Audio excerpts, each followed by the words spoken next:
Kembali di dalam pembahasan kitab Nashai'h Diniyah yang dikarang oleh Imam Abdullah bin Al-Haddad, masih tetap masalah jihad. Bahwasannya Allah Subhanahu wa taala berfirman, "Anfiru hifafan wa thiqalan wa jahidu bi amwalikum wa anfusikum fi sabilillah dzalikum khairul lakum in kuntum ta'lamun." Kalian yang mau berangkat jihad, berangkatlah, kata Allah. Berangkatlah kalian. Baik di dalam engkau merasa susah, bahagia, kondisi apapun, berangkatlah. Karena di dalam keberangkatan jihad, di situ ada nilai-nilai luhur yang Allah sediakan. Sedangkan jihad yang paling utama, jahidu musyrikina bi amwalikum wa anfusikum wa alsinatikum. Jihad yang paling utama itu masalah harta. Ya duit dhisik. Jangan jihad angkat senjata, itu nomor 2. Ini hadis. Birokrasi di dalam pelaksanaan jihad. Jihad harta itu yang paling berat daripada jihad nyawa. Jihad nyawa itu gampang, semua orang punya ghirah, kecemburuan, dia akan mengangkat senjata, dia akan berperang. Ketika dia tersinggung agamanya, dilecehkan. Tetapi jarang orang yang tersinggung ketika melihat saudaranya lagi susah. Saudaranya lagi susah, saudaranya lagi butuh bantuan, saudaranya lagi melarat, putus sekolah, banyak utang. Ini jihad harta kemana? Jihad hartanya kemana? Kita bisa menyaksikan orang yang kesusahan, kelaparan, putus sekolah. Mana orang yang meneriakkan jihad?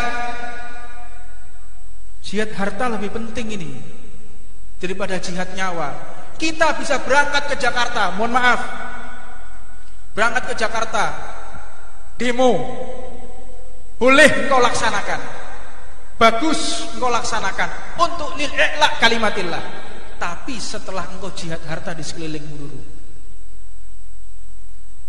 Kita berangkat, ya kita berangkat, kanan kiri kita melarat, gak bisa makan, percuma Pak. Mending kita ngopeni orang-orang yang ada di samping kita. Mereka gak bisa sekolah, mereka yang kelaparan, ini kita perhatikan, butuh bantuan. Percuma kita melaksanakan dakwah. Bagaimana perjalanan dakwah kita? Tidak akan pernah kita menggelar majelis kecuali kanan kiri kita sudah kenyang.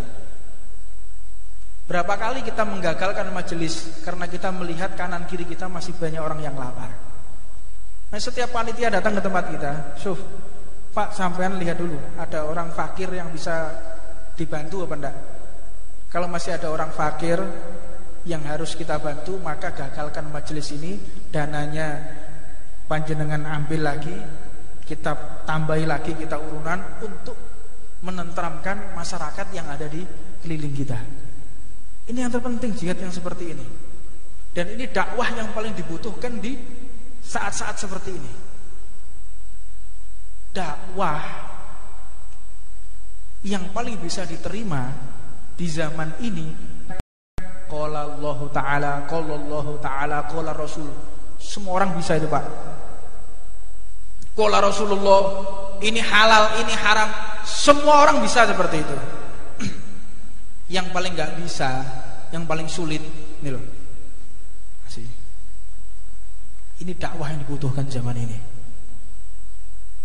Makanya kenapa saudara-saudara Islam kita keluar, keluar dari Islam, murtad mereka. Ya karena dakwahnya orang-orang di luar Islam sudah tepat. Kita masih keliling minta sumbangan, keliling mendirikan sholawatan, itu percuma seperti itu sebetulnya. Tentramkan dulu, berikan mereka ekonomi yang tepat, mereka nggak kelaparan, mereka akan bisa menerima semua pesan-pesan dari Rasulullah. Tapi kalau sudah banyak utang, stres, anaknya sakit gak bisa beli obat, ditagih sama rentenir, Anda ajak ayo sholat, nggak bakal sholat ya. Kita kumpulkan harta, jihad, bagi, belikan minyak, belikan beras, bayarkan utang mereka. Nggak perlu kita kalau Allah Ta'ala, kalau Rasulullah, mereka akan taat sendiri dan mereka akan patuh dengan kita. Ini penting ini, jihad harta yang model seperti itu. Gampang sebetulnya kalau kita mau peduli, kita akan bisa menyampaikan risalah kenabian dengan tepat pada tempatnya. Tapi kalau sudah orang yang diajak ngomong lapar, diajak ngomong sumpek, mana mungkin bisa masuk ini? Stres duluan dia. Nah, ini yang wajib kita dalami bersama, bahwa yang terpenting seseorang melaksanakan dakwah adalah ketika bisa menenteramkan hati mereka yang beriman kepada Allah Subhanahu wa taala.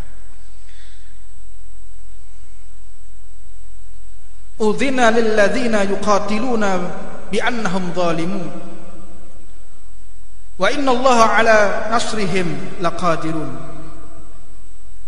Kalian, kata Allah Subhanahu wa taala, diizinkan untuk berperang, diizinkan angkat senjata manakala telah mendapatkan aniaya dari mereka.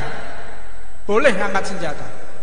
Tetapi jika penganiayaan belum mencapai ke fisik, tidak boleh. Makanya kita diajarkan jihad itu, kalau pedang lawan pedang, lisan lawan lisan, karangan buku lawan karangan buku, seminar dengan seminar. Ini bentuk jihad. Enggak boleh ada orang ngarang buku kita angkat senjata, enggak boleh. Ada orang mencaci maki kita angkat senjata, enggak boleh. Harus seimbang. Kadang-kadang kita yang terlalu bernafsu ya.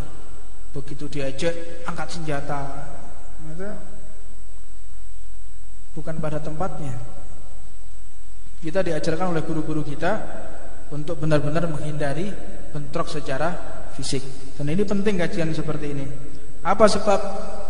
Karena kondisi Indonesia saat ini, bagaimana kita wajib bentrok fisik. Bagaimanapun caranya diupayakan supaya kita bisa bentrok fisik. Enggak sesama madhab, enggak sama organisasi Islam. Bagaimana caranya bentrok? Terakhir itu kalimat la ilaha illallah. Itu serem itu, Pak. Serem itu. Kalau sampai nggak ditangani secara tepat, itu bahaya tuh. Ikhwan yang lain dari Chechnya, dari Suriah, dari Libanon, yang punya ghirah udah mau datang ke Indonesia tuh. Nah, itu bahaya tuh. Memang sengaja gimana caranya ada invasi masuk ke Indonesia. Jadi kita ini menjadi panitia penyejuk keadaan aja. Jangan ikut ngompor-ngompori. Gak usah ikut ngompori, gak usah ikut manas-manasi. Sudah panas kita ini. Kita ini sudah berhasrat untuk perang, Pak. Hasratnya orang semua ini, hasrat kita ini sudah perang. Mau tahu buktinya? Lihat kejadian lalu lintas. Itu hasrat perangnya tinggi sudah. Naluri perang kita tinggi. Naluri perang tinggi, hasrat sudah tinggi. Lihat itu. Orang salah dikit aja, belok gak ngeriting. Waduh, sudah ngomong kotor, Pak. Caci maki, ngebel-ngebel, terhambat sedikit aja, ngebel di klakson-klakson. Itu hasrat perang sudah memuncak sekarang itu. Lihat di keadaan lalu lintas kita. Ini butuh penyejuk. Kita jadilah orang yang menyejukkan suasana. Lihatlah, ini tinggal sejengkal lagi ini bisa perang saudara ini. Untuknya sisakan umur kita. Tanamkan di pemikiran kita. Kalau kita tuh gak panjang umur, tanamkan di pikiran kita, doktrinkan dalam pikiran kita. Kalau kita tuh gak panjang umur. Jadi kita mikir, Pak, saya tuh gak panjang umur, jadi harus berbuat sebaik mungkin untuk menghadap kepada Allah. Tanamkan dalam pikiran. Jangan kita berpikir panjang angan-angan, saya tuh mati umur 70 tahun, saya mati itu umur 80 tahun, ketika sudah punya cucu, ketika cucu saya sudah sukses baru saya mati. Gak bisa, Pak. Kalau kita seperti itu, maka iblis mudah untuk memasukkan ide-ide, pemikiran-pemikiran yang sifatnya adalah tulu'ul amal, panjang angan-angan. Akhirnya tidak ada persiapan kita menuju ke akhirat. Dan paling tepatnya persiapan menuju ke akhirat, duduknya kita di tempat seperti ini. Banyak majelis, hadiri majelis, luangkan waktu, luangkan pikiran, kerahkan apa yang kita punya untuk mendekatkan diri kepada Allah Subhanahu wa taala. Dan wallahu a'lam, enggak tahu ini 2019 ini benar-benar masih kondusif apa enggak, kita enggak tahu loh, Pak.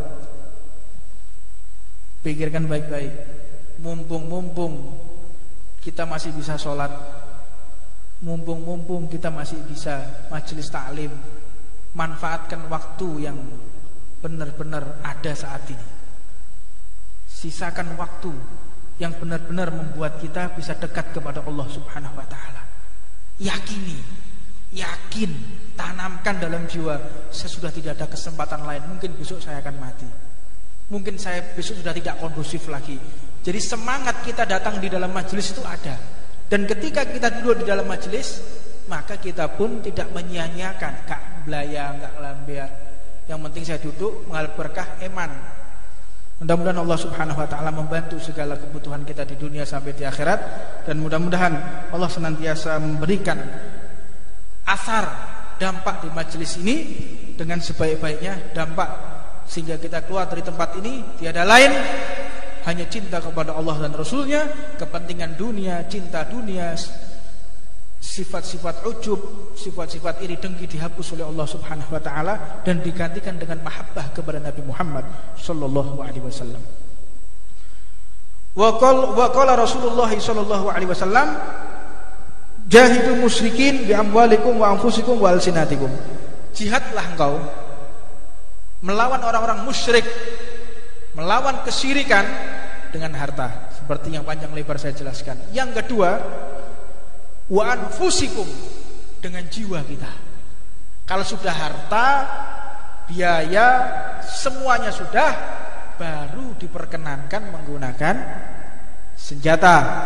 Dengan jiwa, dengan segala kemampuan apapun boleh. Jika tidak bisa, wa alsinatikum, dengan lisan, nasihat.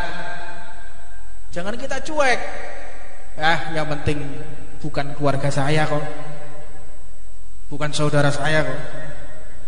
Wah, ini bukan sanak famili saya. Biar dia mau mabuk, dia mau judi, dia nggak sholat, itu bukan keluarga saya. Hati-hati. Orang-orang kayak gini tidak akan dihiraukan oleh Rasulullah ketika nanti di hari akhir. Nafsa-nafsi, urusanmu, urusanku itu nanti di akhirat, bukan di dunia. Di dunia kita punya tanggung jawab antara satu dengan yang lainnya. Ini akan ditanya ini. Kalau ada teman kita sampai mabuk, kita diam, kita akan dituntut oleh Allah. Teman kita ada yang nggak sholat, kita diam saja, kita akan diadili juga oleh Allah Subhanahu wa taala. Jadi cuek itu nanti di akhirat, bukan di dunia. Makanya kalau kita punya teman, punya saudara yang selalu mengkritik kita, selalu mengkritik, menasihati, pegangi orang seperti itu sampai mati, pegang erat, gigit dengan gigi geraham maknanya. Jangan sampai kita kehilangan teman yang seperti itu, yang benar-benar mendukung ketika kita benar dan menyalahkan, mengkritisi ketika kita salah. Pegang sampai kita mati itu. Tapi masalahnya kadang kita yang suka tersinggungan. Wong iki ngurusi aku ae gak ngerti awake. Ngawake dhewe gak kena ngurusi wong. Berarti diri kita yang bermasalah. Tapi ketahuilah, kalau kita punya teman seperti itu yang selalu menasihati, mengkritisi, mereka adalah orang-orang yang cinta di dalam hatinya. Itu dikatakan sahabat, itu dikatakan teman. Teman sahabat itu kayak begitu. Kalau sudah salah, sampean kok salah, harusnya begini, harusnya gitu. Deketi orang seperti ini. Karena dengan mereka seperti itu, kita tahu kekurangan yang ada di dalam diri kita. Ngerti salah yang awalnya. Tapi itu sudah kita nggak pernah dikritisi, kita nggak pernah dinasehati, kita merasa benar, atau bahkan teman kita membiarkan. Ini musuh. Ada udang di balik batu, ini musuh dalam selimut ini. Kalau ada teman seperti itu, kita salah didukung, salah dibenarkan, salah dibela, faliyadzubillah min dzalik, engkau mendapatkan teman yang lebih jahat dari iblis itu. Teman adalah orang yang benar-benar mau menasehati kita. Itu adalah benar-benar teman. Mudah-mudahan Allah Subhanahu wa taala memberikan anugerah kita berteman yang benar-benar memberikan nasihat kepada kita semua. Amin. Amin. Amin. Amin. Amin. Amin. Amin. Amin. Amin.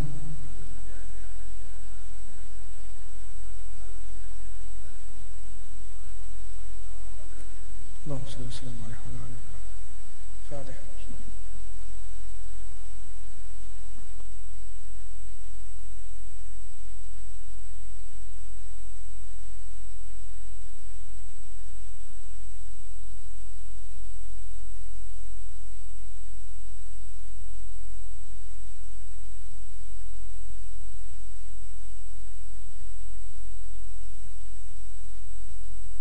Bahwasannya Allah Subhanahu wa taala berfirman, anfiru hifafan wa thiqalan wajahidu bi amwalikum wa anfusikum fi sabilillah dzalikum khairul lakum in kuntum ta'lamun.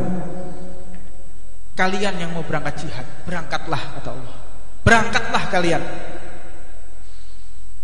Baik di dalam engkau merasa susah,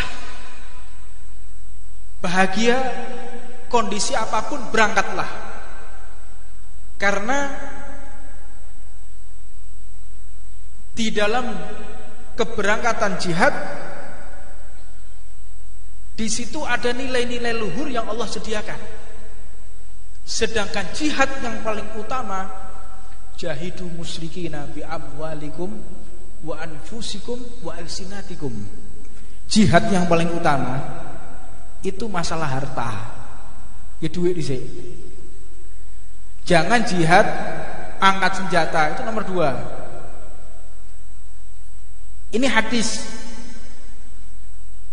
Birokrasi di dalam pelaksanaan jihad. Jihad harta itu yang paling berat daripada jihad nyawa. Jihad nyawa itu gampang, semua orang punya ghirah, kecemburuan, dia akan mengangkat senjata, dia akan berperang. Ketika dia tersinggung agamanya, dilecehkan. Tetapi jarang orang yang tersinggung ketika melihat saudaranya lagi susah. Saudaranya lagi susah, saudaranya lagi butuh bantuan, saudaranya lagi melarat, putus sekolah, banyak utang. Ini jihad harta kemana? Jihad hartanya kemana? Kita bisa menyaksikan orang yang kesusahan, kelaparan, putus sekolah. Mana orang yang meneriakkan jihad? Jihad harta lebih penting ini daripada jihad nyawa. Kita bisa berangkat ke Jakarta, mohon maaf, berangkat ke Jakarta, demo, boleh engkau laksanakan, bagus engkau laksanakan untuk lil-i'la kalimatillah. Tapi setelah engkau jihad harta di sekelilingmu dulu. Kita berangkat, ya kita berangkat, kanan kiri kita melarat, gak bisa makan, percuma Pak. Mending kita ngopeni orang-orang yang ada di samping kita nih. Mereka gak bisa sekolah, mereka yang kelaparan, ini kita perhatikan, butuh bantuan. Percuma kita melaksanakan dakwah. Bagaimana perjalanan dakwah kita? Tidak akan pernah kita menggelar majelis kecuali kanan kiri kita sudah kenyang. Berapa kali kita menggagalkan majelis karena kita melihat kanan kiri kita masih banyak orang yang lapar. Nah, setiap panitia datang ke tempat kita, Syuf, Pak sampean lihat dulu, ada orang fakir yang bisa dibantu apa enggak? Kalau masih ada orang fakir yang harus kita bantu, maka gagalkan majelis ini, dananya panjenengan ambil lagi, kita tambahi lagi, kita urunan untuk menenteramkan masyarakat yang ada di keliling kita. Ini yang terpenting, jihad yang seperti ini. Dan ini dakwah yang paling dibutuhkan di saat-saat seperti ini. Dakwah yang paling bisa diterima di zaman ini. Qala Allah Ta'ala, qala Allah Ta'ala, qala Rasul. Semua orang bisa itu Pak. Qala Rasulullah, ini halal, ini haram. Semua orang bisa seperti itu. Yang paling gak bisa, yang paling sulit, ini loh. Ini dakwah yang dibutuhkan zaman ini. Makanya kenapa saudara-saudara Islam kita keluar? Keluar dari Islam, murtad mereka. Ya karena dakwahnya orang-orang di luar Islam sudah tepat. Kita masih keliling minta sumbangan, keliling mendirikan sholawatan. Itu percuma seperti itu sebetulnya. Tentramkan dulu. Berikan mereka ekonomi yang tepat. Mereka nggak kelaparan. Mereka akan bisa menerima semua pesan-pesan dari Rasulullah. Tapi kalau sudah banyak utang, stres, anaknya sakit gak bisa beli obat, ditagih sama rentenir, Anda ajak ayo sholat, gak bakal sholat ya. Kita kumpulkan harta, jihad, bagi, belikan minyak, belikan beras, bayarkan utang mereka. Gak perlu kita qala Allah Ta'ala, qala Rasulullah. Mereka akan taat sendiri dan mereka akan patuh dengan kita. Ini penting ini, jihad harta yang model seperti itu. Gampang sebetulnya kalau kita mau peduli, kita akan bisa menyampaikan risalah kenabian dengan tepat pada tempatnya. Tapi kalau sudah orang yang diajak ngomong lapar, diajak ngomong sumpek, mana mungkin bisa masuk ini? Stres duluan dia. Nah ini yang wajib kita dalami bersama, bahwa yang terpenting seseorang melaksanakan dakwah adalah ketika bisa menenteramkan hati mereka yang beriman kepada Allah Subhanahu wa taala. Udzina lil ladzina yuqatiluna bi annahum zalimun wa innallaha ala nasrihim laqadirun. Kalian, kata Allah Subhanahu wa taala, diizinkan untuk berperang, diizinkan angkat senjata manakala telah mendapatkan aniaya dari mereka. Boleh angkat senjata. Tetapi jika penganiayaan belum mencapai ke fisik, tidak boleh. Makanya kita diajarkan jihad itu, kalau pedang lawan pedang, lisan lawan lisan, karangan buku lawan karangan buku, seminar dengan seminar. Ini bentuk jihad. Enggak boleh ada orang ngarang buku kita angkat senjata, enggak boleh. Ada orang mencaci maki kita angkat senjata, enggak boleh. Harus seimbang. Kadang-kadang kita yang terlalu bernafsu ya. Begitu diajak angkat senjata, itu bukan pada tempatnya. Kita diajarkan oleh guru-guru kita untuk benar-benar menghindari bentrok secara fisik. Dan ini penting kajian seperti ini. Apa sebab? Karena kondisi Indonesia saat ini, bagaimana kita wajib bentrok fisik. Bagaimanapun caranya diupayakan supaya kita bisa bentrok fisik. Enggak sesama madhab, enggak sama organisasi Islam. Bagaimana caranya bentrok? Terakhir itu kalimat la ilaha illallah. Itu serem itu Pak. Serem itu. Kalau sampai nggak ditangani secara tepat, itu bahaya tuh. Hewan yang lain dari Chechnya, dari Suriah, dari Libanon, yang punya ghirah sudah mau datang ke Indonesia tuh. Nah, itu bahaya tuh. Memang sengaja gimana caranya ada invasi masuk ke Indonesia. Jadi kita ini menjadi panitia penyejuk keadaan aja. Jangan ikut ngompor-ngompori. Gak usah ikut ngompori, gak usah ikut manas-manasi. Sudah panas kita ini. Kita ini sudah berhasrat untuk perang Pak. Hasratnya orang semua ini, hasrat kita ini sudah perang. Mau tahu buktinya? Lihat kejadian lalu lintas. Itu hasrat perangnya tinggi sudah. Naluri perang kita tinggi. Naluri perang tinggi, hasrat sudah tinggi. Lihat itu, orang salah dikit aja, belok gak ngeriting, waduh sudah ngomong kotor Pak. Caci maki, ngebel-ngebel, terhambat sedikit aja, ngebel di klakson-klakson. Itu hasrat perang sudah memuncak sekarang itu. Lihat di keadaan lalu lintas kita. Ini butuh penyejuk. Kita jadilah orang yang menyejukkan suasana. Lihatlah, ini tinggal sejengkal lagi ini bisa perang saudara ini. Untuknya sisakan umur kita. Tanamkan di pemikiran kita, kalau kita tuh gak panjang umur. Tanamkan di pikiran kita, doktrinkan dalam pikiran kita, kalau kita tuh gak panjang umur. Jadi kita mikir, Pak, saya tuh gak panjang umur, jadi harus berbuat sebaik mungkin untuk menghadap kepada Allah. Tanamkan dalam pikiran. Jangan kita berpikir panjang angan-angan, saya tuh mati umur 70 tahun, saya mati itu umur 80 tahun, ketika sudah punya cucu, ketika cucu saya sudah sukses baru saya mati. Gak bisa, Pak.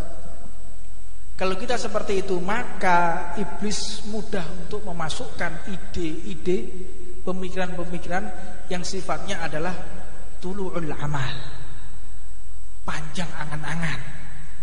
Akhirnya tidak ada persiapan kita menuju ke akhirat. Dan paling tepatnya persiapan menuju ke akhirat, duduknya kita di tempat seperti ini. Banyak majelis, hadiri majelis, luangkan waktu, luangkan pikiran, kerahkan apa yang kita punya untuk mendekatkan diri kepada Allah Subhanahu wa taala. Dan wallahu a'lam, enggak tahu ini 2019 ini benar-benar masih kondusif apa enggak, kita enggak tahu loh, Pak. Pikirkan baik-baik. Mumpung kita masih bisa sholat, mumpung kita masih bisa majelis taklim, manfaatkan waktu yang benar-benar ada saat ini. Sisakan waktu yang benar-benar membuat kita bisa dekat kepada Allah Subhanahu wa taala. Yakin, tanamkan dalam jiwa, saya sudah tidak ada kesempatan lain, mungkin besok saya akan mati, mungkin saya besok sudah tidak kondusif lagi. Jadi semangat kita datang di dalam majelis itu ada. Dan ketika kita duduk di dalam majelis, maka kita pun tidak menyia-nyiakan, gak belayang, gak lambia. Yang penting saya duduk mengalami berkah iman. Mudah-mudahan Allah Subhanahu wa taala membantu segala kebutuhan kita di dunia sampai di akhirat, dan mudah-mudahan Allah senantiasa memberikan asar, dampak di majelis ini dengan sebaik-baiknya dampak, sehingga kita keluar dari tempat ini tiada lain hanya cinta kepada Allah dan Rasulnya, kepentingan dunia, cinta dunia, sifat-sifat ujub, sifat-sifat iri dengki dihapus oleh Allah Subhanahu wa taala dan digantikan dengan mahabbah kepada Nabi Muhammad sallallahu alaihi wasallam. Wa qala Rasulullah sallallahu alaihi wasallam, jahidu musyrikin bi amwalikum wa anfusikum wa alsinatikum. Jihadlah engkau melawan orang-orang musyrik, melawan kesyirikan dengan harta, seperti yang panjang lebar saya jelaskan. Yang kedua, wa anfusikum, dengan jiwa kita. Kalau sudah harta, biaya, semuanya sudah, baru diperkenankan menggunakan senjata. Dengan jiwa, dengan segala kemampuan apapun boleh. Jika tidak bisa, wa alsinatikum, dengan lisan, nasihat.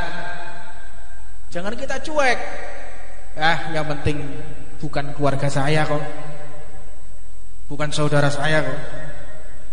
Wah, ini bukan sanak famili saya. Biar dia mau mabuk, dia mau judi, dia nggak sholat, itu bukan keluarga saya.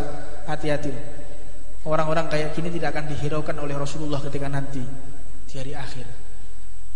Nafsa-nafsi, urusan-urusanmu, urusan-urusanku itu nanti di akhirat, bukan di dunia. Di dunia kita punya tanggung jawab antara satu dengan yang lainnya. Ini akan ditanya ini.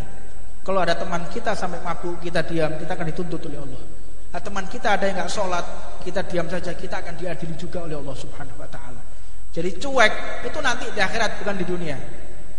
Makanya kalau kita punya teman, punya saudara yang selalu mengkritik kita, selalu mengkritik, menasihati, pegangi orang seperti itu sampai mati, pegangi. Pegang erat, gigit dengan gigi geraham maknanya. Jangan sampai kita kehilangan teman yang seperti itu, yang benar-benar mendukung ketika kita benar dan menyalahkan, mengkritisi ketika kita salah. Pegangi sampai kita mati itu. Tapi masalahnya kadang kita yang suka tersinggungan. Ah, wong iki ngurusi aku, gak ngerti awake. Ngawake dhewe gak kena ngurusi wong. Nah, berarti diri kita yang bermasalah. Tapi ketahuilah, kalau kita punya teman seperti itu yang selalu menasihati, mengkritisi, mereka adalah orang-orang yang cinta di dalam hatinya. Itu dikatakan sahabat. Itu dikatakan teman. Teman sahabat itu kayak begitu. Kalau sudah salah, sampean kok salah, harusnya begini, harusnya gitu. Deketi orang seperti ini. Karena dengan mereka seperti itu, kita tahu kekurangan yang ada di dalam diri kita. Ngerti salah yang awalnya. Tapi itu sudah kita nggak pernah dikritisi, kita nggak pernah dinasehati, kita merasa benar, atau bahkan teman kita membiarkan. Ini musuh. Ada udang di balik batu. Ini musuh dalam selimut ini. Kalau ada teman seperti itu, kita salah didukung, salah dibenarkan, salah dibela, faliyadzubillah min dzalik. Engkau mendapatkan teman yang lebih jahat dari iblis itu. Teman adalah orang yang benar-benar menasehati kita. Itu adalah benar-benar teman. Mudah-mudahan Allah Subhanahu wa taala memberikan anugerah kita berteman yang benar-benar memberikan nasihat kepada kita semua. Amin. Amin. Amin. Amin. Amin. Amin. Amin. Amin. Amin.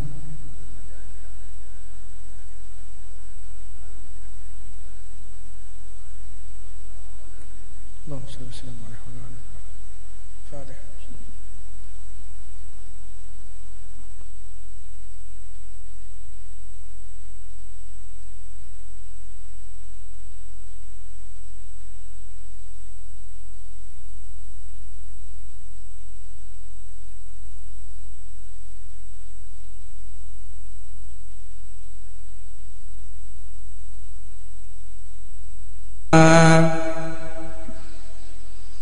Bismillahirrahmanirrahim.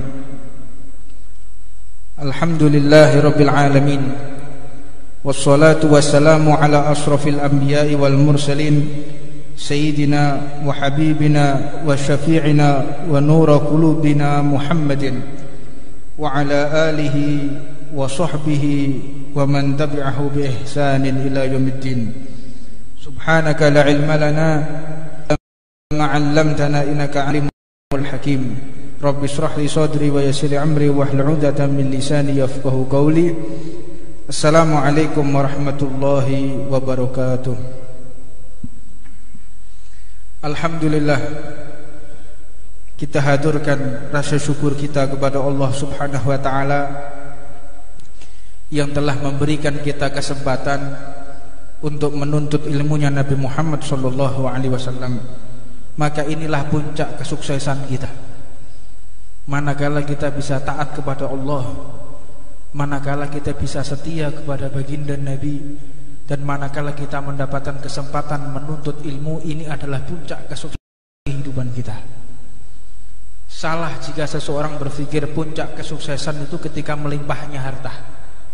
Puncak kesuksesan itu ketika kita mendapatkan jabatan yang strategis, atau kita punya fasilitas yang mewah, itulah kesuksesan. Nah, bukan seperti itu yang dimaksud sukses.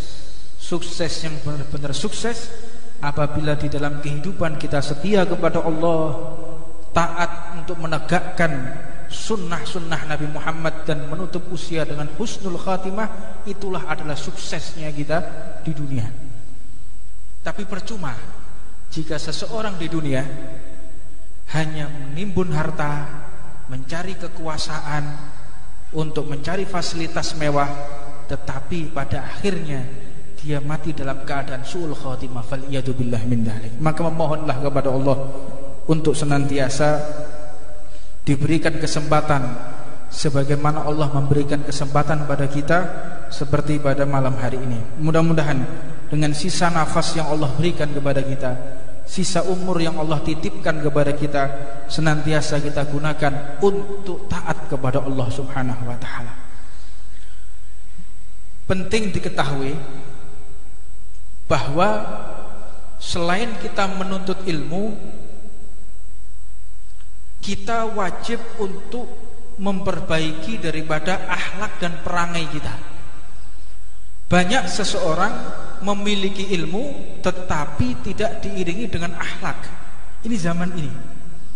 Mereka hafal hadis, sangat cerdas di dalam menjelaskan fikih, sangat piawai di dalam berkhutbah, sangat hebat di dalam berorator, tetapi minim dan sangat ironis akhlaknya, terutama kepada orang-orang yang lebih tua.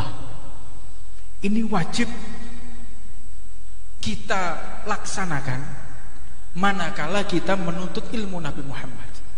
Al-ahlak fauqul ilm. Akhlak, sopan santun itu di atas ilmu. Banyak orang yang punya ilmu tidak punya akhlak, justru dihinakan oleh Allah, terperosok di dalam tempat-tempat yang terhina. Dan banyak orang-orang yang dia nggak punya ilmu, dia nggak punya harta, tapi dia punya perangai, dia punya akhlak, sopan santun, maka derajatnya menjadi orang yang dicintai oleh Allah dan segenap makhluk-makhluknya Allah Subhanahu wa taala. Maka penting di antara kita untuk pelazimi mewajibkan tentang masalah akhlak atau sopan santun. Nah, adapun sopan santun di dalam majelis di antaranya adalah tidak bersuluk salam.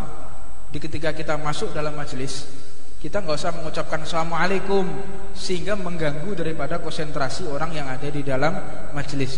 Bahkan bersalaman pun itu tidak dianjurkan.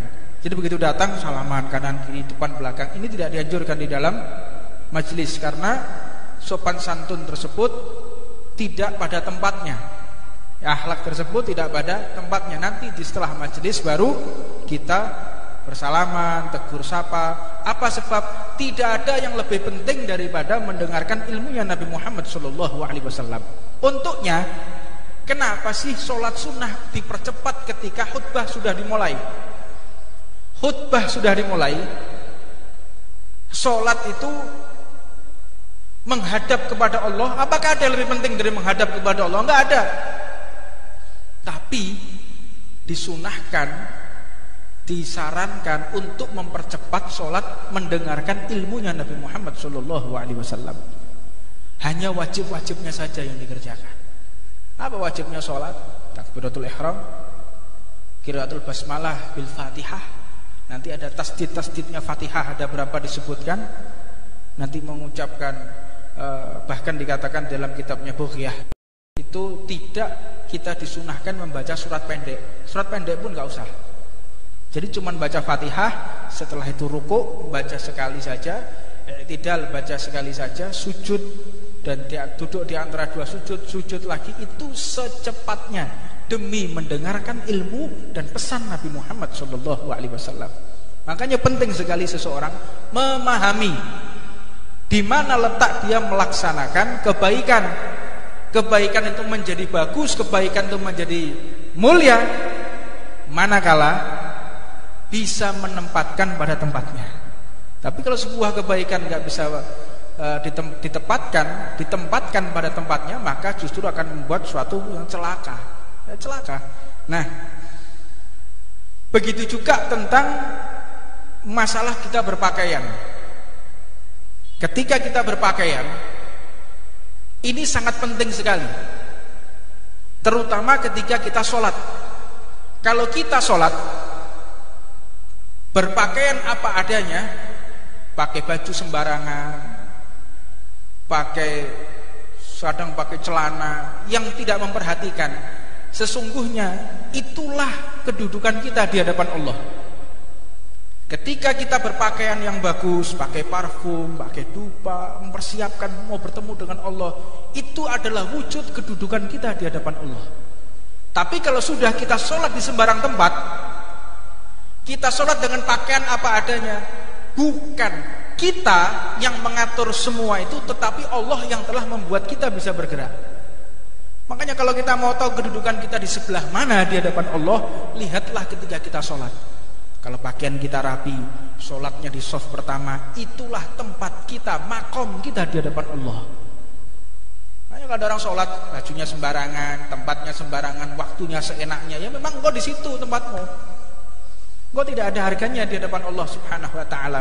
Untuknya berpakaianlah sebagus mungkin ketika kita hadir di majelis, ketika kita menghadap kepada Allah terlebih lagi. Ini penting. Jadi salah jika seseorang mengatakan, wah ini tawadhu ini, wah ini rendah hati nih.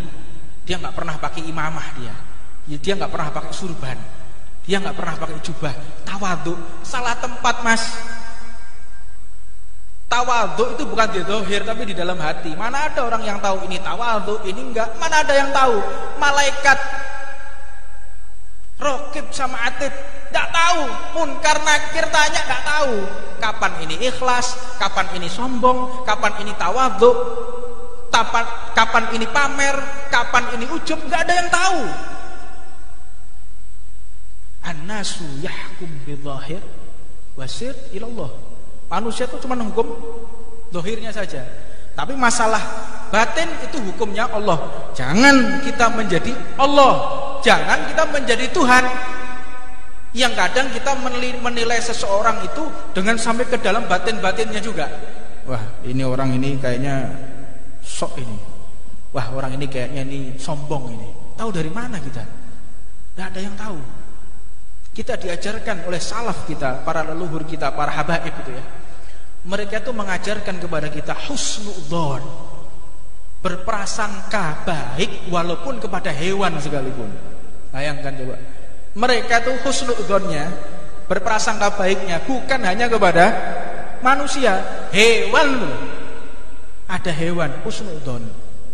Ini adalah akhlakun nubuwah, akhlak kenabian, sopan santun kenabian, seperti itu. Nah, untuk masalah menggunakan sunnah, untuk masalah berebut pahala, tidak ada tempat tawadhu. Harusnya duduk di depan. Itu kalau bisa kita duduk bagaimana yang paling depan.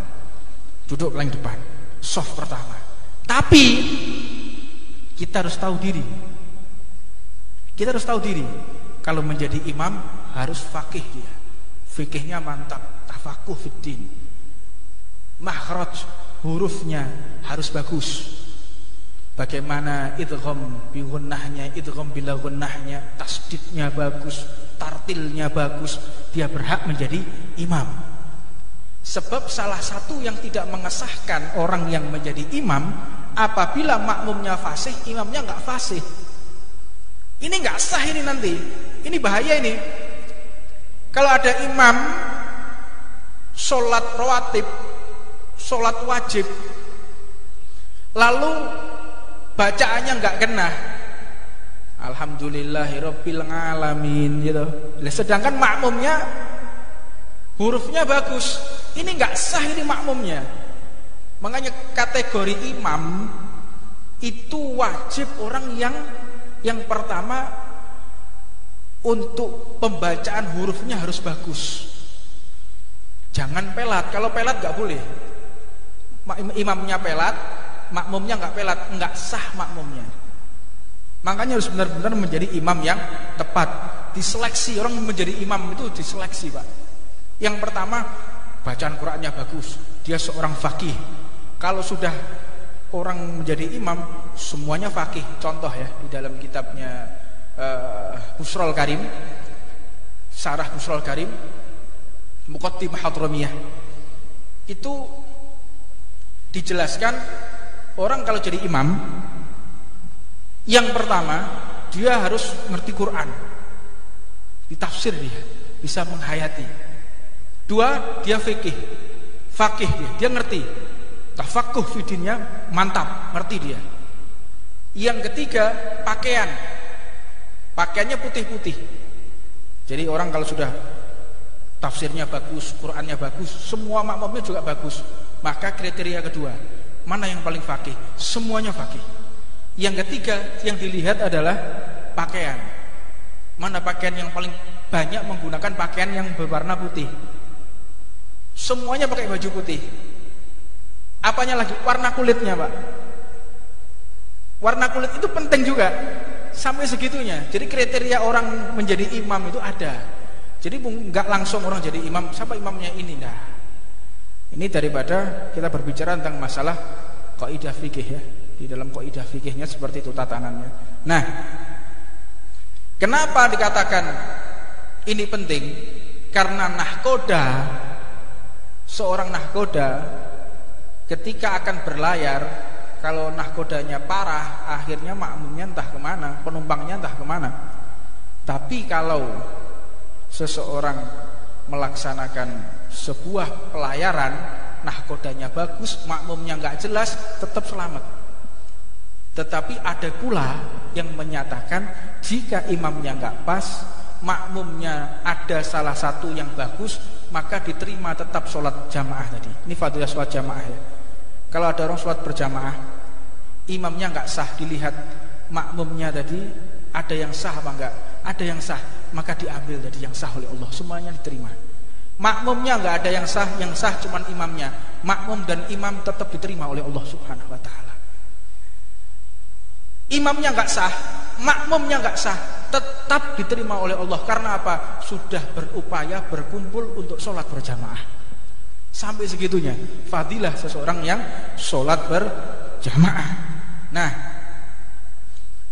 ketika seseorang melaksanakan sholat ini, kita wajib memperhatikan tubuh kita.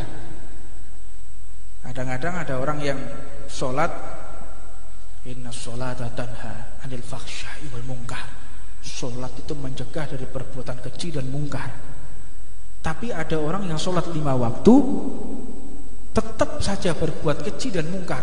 Apa yang salah? Ini Qur'annya yang salah atau siapa yang salah?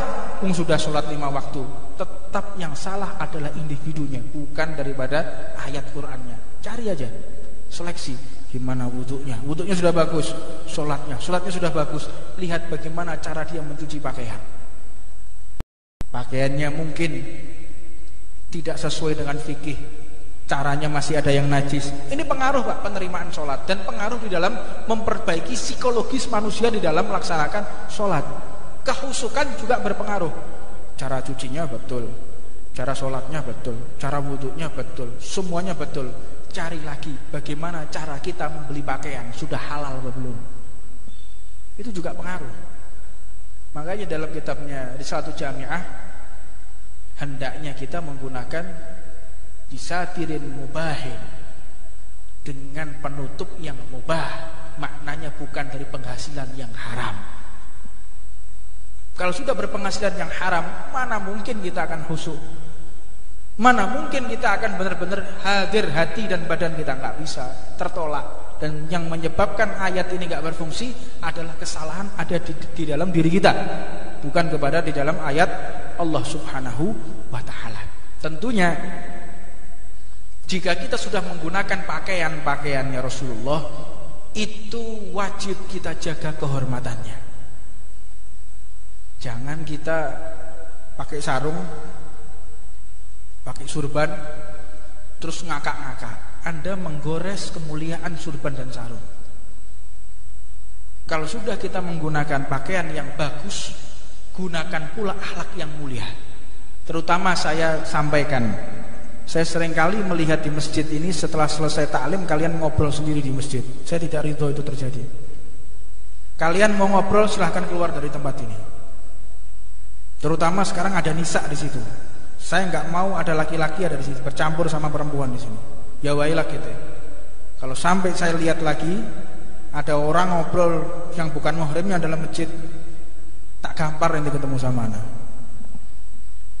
Saya nggak mau mempertanggungjawabkan dosa ini di hadapan Allah, karena saya mengizinkan agar nisa bisa masuk ke dalam sini. Tapi kalau sudah ada laki-laki yang bukan muhrim ngobrol di sini, awas. Saya nggak peduli saya.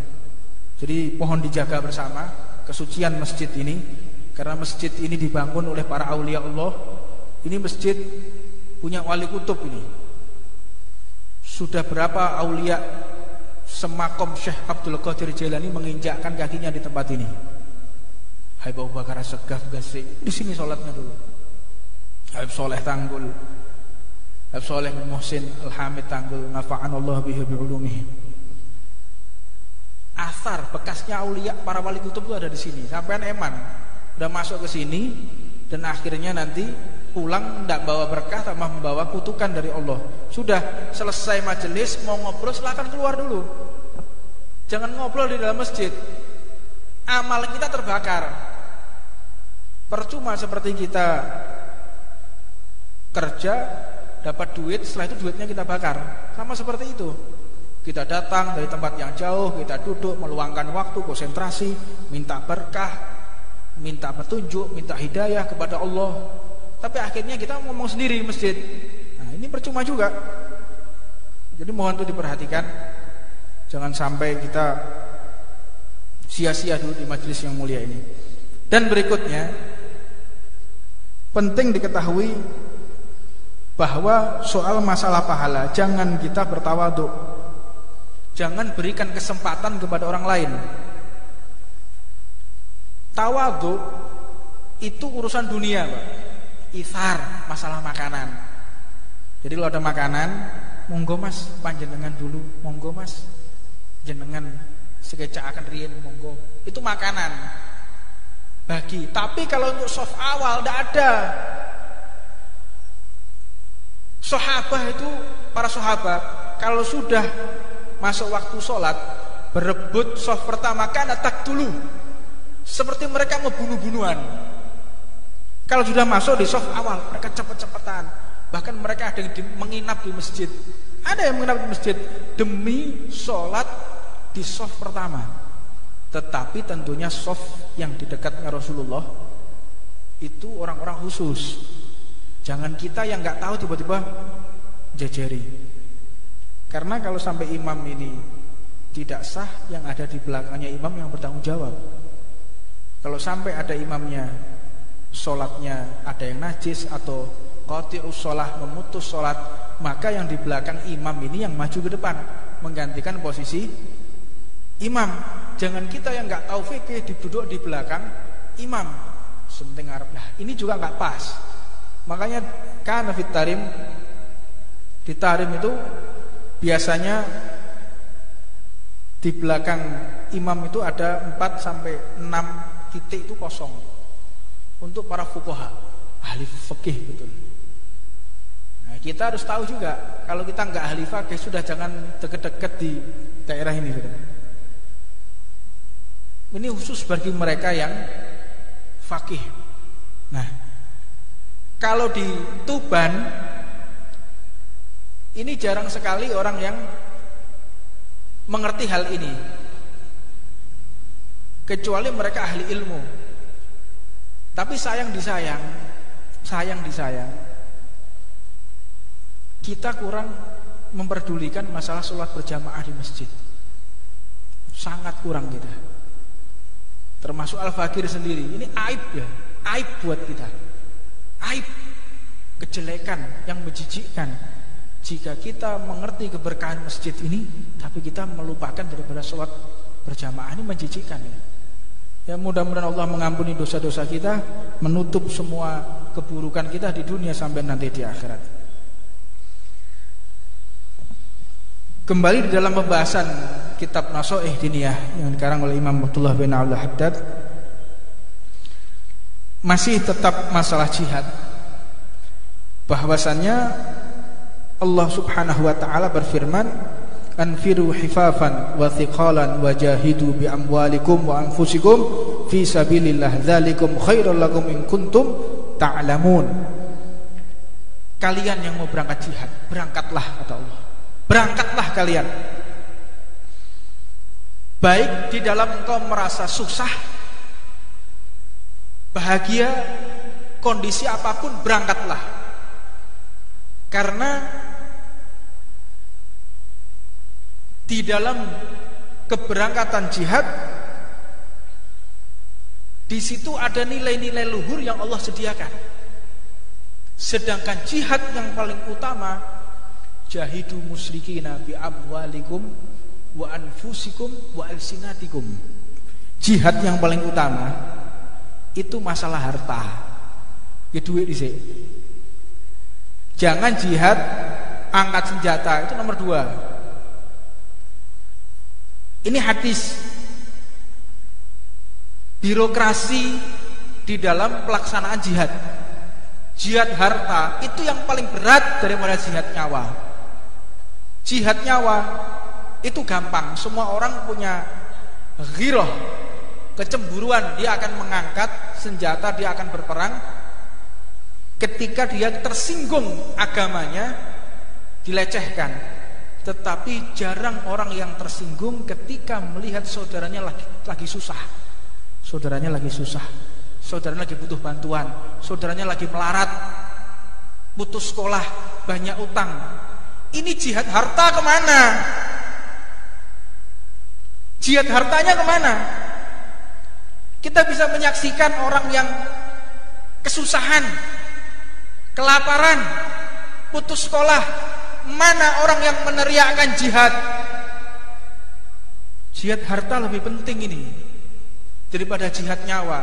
Kita bisa berangkat ke Jakarta, mohon maaf, berangkat ke Jakarta, demo, boleh engkau laksanakan, bagus engkau laksanakan untuk lil-i'la kalimatillah.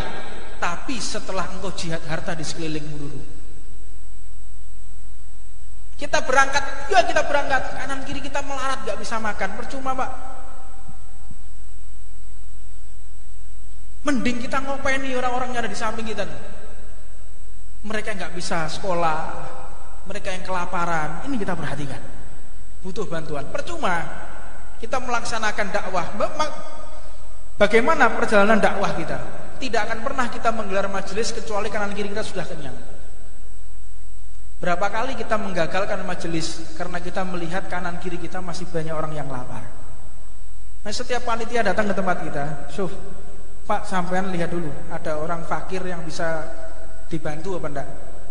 Kalau masih ada orang fakir yang harus kita bantu, maka gagalkan majelis ini, dananya panjenengan ambil lagi, kita tambahi lagi, kita urunan untuk menenteramkan masyarakat yang ada di keliling kita. Ini yang terpenting, jihad yang seperti ini.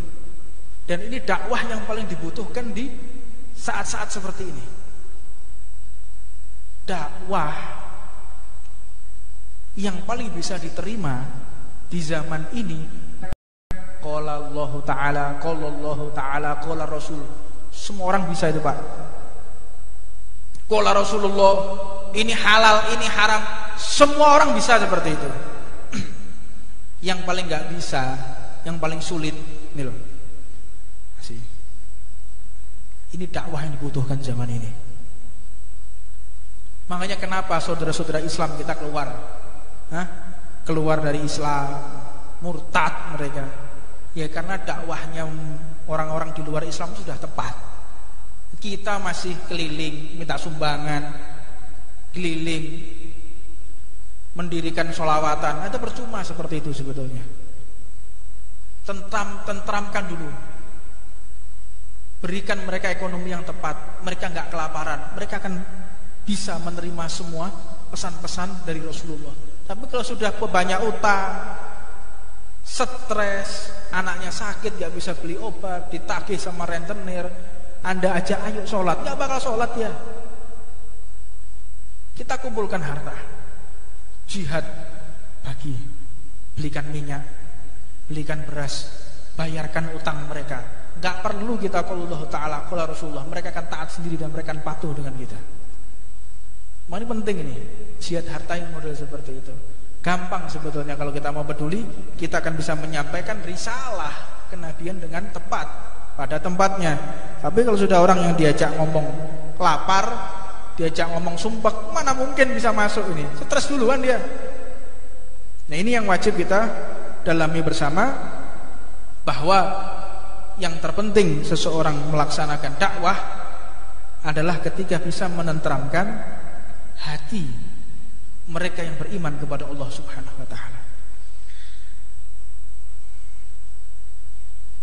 Udzina lil ladzina yuqatiluna bi'annahum zalimun wa innallaha ala nasrihim laqadirun. Kalian, kata Allah Subhanahu wa taala, diizinkan untuk berperang, diizinkan angkat senjata manakala telah mendapatkan aniaya dari mereka. Boleh angkat senjata. Tetapi jika penganiayaan belum mencapai ke fisik, tidak boleh. Makanya kita diajarkan jihad itu kalau pedang lawan pedang, lisan lawan lisan, karangan buku lawan karangan buku, seminar dengan seminar. Ini bentuk jihad. Enggak boleh ada orang ngarang buku kita angkat senjata, enggak boleh. Ada orang mencaci maki kita angkat senjata, enggak boleh. Harus seimbang. Kadang-kadang kita yang terlalu bernafsu ya. Begitu diajak angkat senjata, itu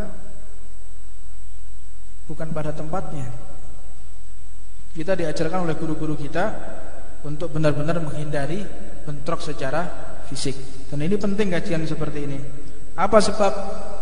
Karena kondisi Indonesia saat ini, bagaimana kita wajib bentrok fisik. Bagaimanapun caranya diupayakan supaya kita bisa bentrok fisik. Enggak sesama madhab, enggak sama organisasi Islam. Bagaimana caranya bentrok?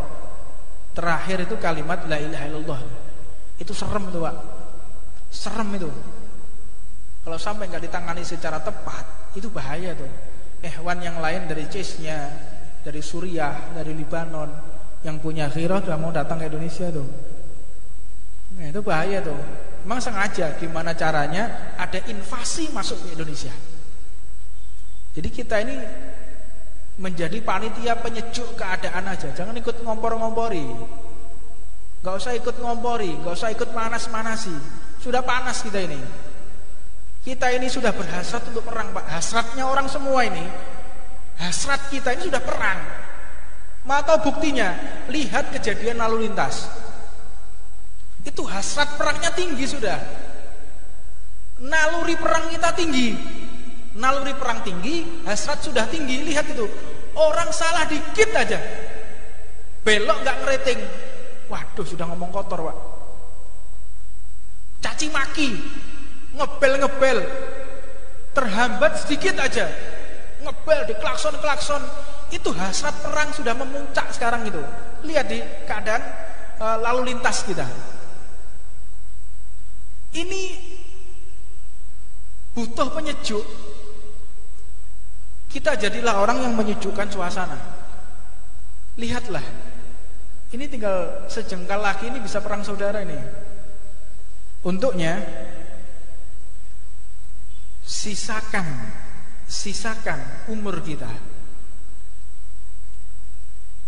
tanamkan di pemikiran kita. Kalau kita tuh nggak panjang umur, tanamkan di pikiran kita, doktrinkan dalam pikiran kita. Kalau kita tuh nggak panjang umur, jadi kita mikir, Pak, saya tuh nggak panjang umur, jadi harus berbuat sebaik mungkin untuk menghadap kepada Allah. Tanamkan dalam pikiran. Jangan kita berpikir panjang angan-angan, saya tuh mati umur 70 tahun. Saya mati itu umur 80 tahun.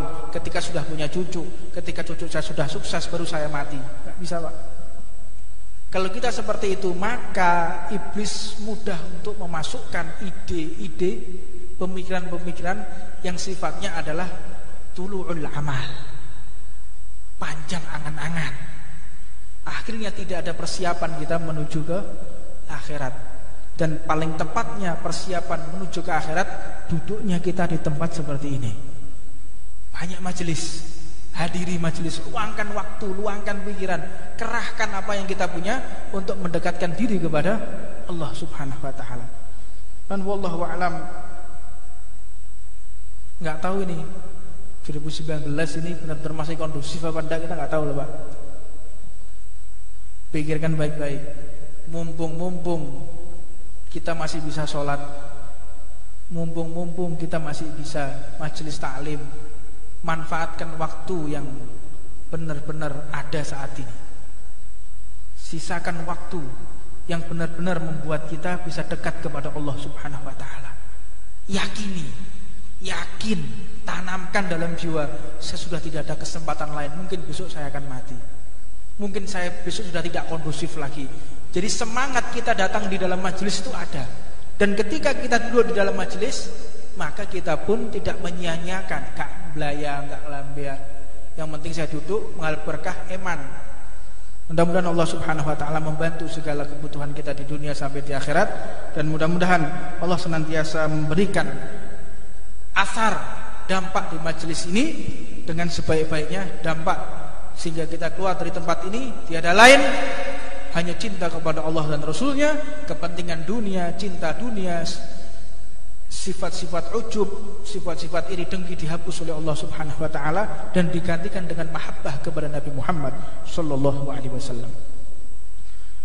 Wa qala Rasulullah sallallahu alaihi wasallam, jahidu musyrikin bi amwalikum wa anfusikum wa alsinatikum. Jihadlah engkau melawan orang-orang musyrik, melawan kesyirikan dengan harta, seperti yang panjang lebar saya jelaskan. Yang kedua, wa anfusikum, dengan jiwa kita. Kalau sudah harta, biaya, semuanya sudah, baru diperkenankan menggunakan senjata. Dengan jiwa, dengan segala kemampuan apapun boleh. Jika tidak bisa, wa alsinatikum, dengan lisan, nasihat. Jangan kita cuek. Yang penting bukan keluarga saya kok, bukan saudara saya kok. Wah, ini bukan sanak famili saya. Biar dia mau mabuk, dia mau judi, dia nggak sholat, itu bukan keluarga saya. Hati-hati. Orang-orang kayak gini tidak akan dihiraukan oleh Rasulullah ketika nanti di hari akhir. Nafsa-nafsi, urusanmu itu nanti di akhirat, bukan di dunia. Di dunia kita punya tanggung jawab antara satu dengan yang lainnya. Ini akan ditanya ini. Kalau ada teman kita sampai mabuk, kita diam, kita akan dituntut oleh Allah. Nah, teman kita ada yang nggak sholat, kita diam saja, kita akan diadili juga oleh Allah Subhanahu wa taala. Jadi cuek itu nanti di akhirat, bukan di dunia. Makanya kalau kita punya teman, punya saudara yang selalu mengkritik kita, selalu mengkritik, menasehati, pegangi orang seperti itu sampai mati, pegangi. Pegang erat, gigit dengan gigi geraham, maknanya. Jangan sampai kita kehilangan teman yang seperti itu, yang benar-benar mendukung ketika kita benar dan menyalahkan, mengkritisi ketika kita salah. Pegangi sampai kita mati itu. Tapi masalahnya kadang kita yang suka tersinggungan. Wong iki ngurusi aku, gak ngerti awake. Ngawake dhewe gak kena ngurusi wong. Berarti diri kita yang bermasalah. Tapi ketahuilah, kalau kita punya teman seperti itu yang selalu menasihati, mengkritisi, mereka adalah orang-orang yang cinta di dalam hatinya. Itu dikatakan sahabat, itu dikatakan teman. Teman sahabat itu kayak begitu. Kalau sudah salah, amen kok salah, harusnya begini, harusnya gitu. Deketi orang seperti ini. Karena dengan mereka seperti itu, kita tahu kekurangan yang ada di dalam diri kita. Ngerti salah yang awal. Tapi itu sudah kita nggak pernah dikritisi, kita nggak pernah dinasehati, kita merasa benar, atau bahkan teman kita membiarkan. Ini musuh. Ada udang di balik batu, ini musuh dalam selimut ini. Kalau ada teman seperti itu, kita salah didukung, salah dibenarkan, salah dibela, faliyadzubillah min dzalik, engkau mendapatkan teman yang lebih jahat dari iblis itu. Teman adalah orang yang benar-benar menasehati kita. Itu adalah benar-benar teman. Mudah-mudahan Allah Subhanahu wa taala memberikan anugerah kita ke teman yang benar-benar memberikan nasihat kepada kita semua. Amin. Amin. Amin. Amin. Amin. Amin. Amin. Amin. Amin.